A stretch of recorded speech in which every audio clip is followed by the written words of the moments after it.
This is the best college pep rally for NCAA Season 101. At ito nga pala ang nangyari. Day in the life of a sports science student, pep rally edition.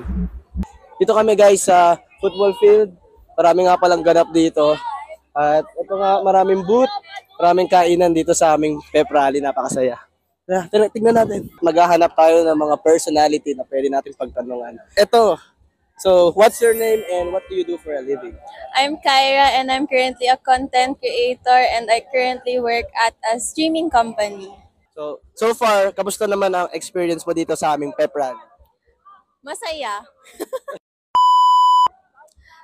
Masaya, maraming food and the people are very accommodating and welcoming.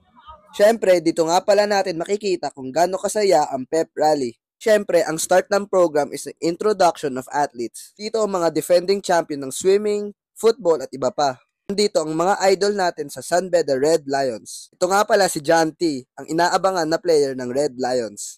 To showcase and para makilala ang mga athletes, lahat ng Bedan teams ay nagpakita ng kanilang performances.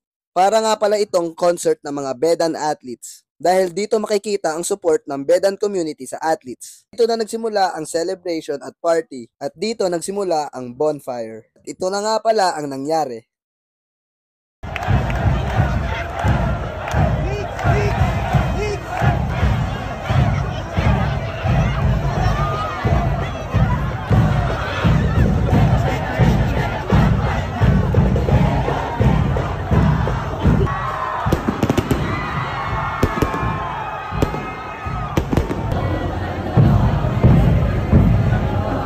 So ayun guys, tapos na ang aming pep rally this year. Finish na, wrap up na. Kita natin ang ating bonfire.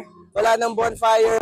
So, tapos na, tinatanggalan nila. And thank you guys for watching. See you next pep rally.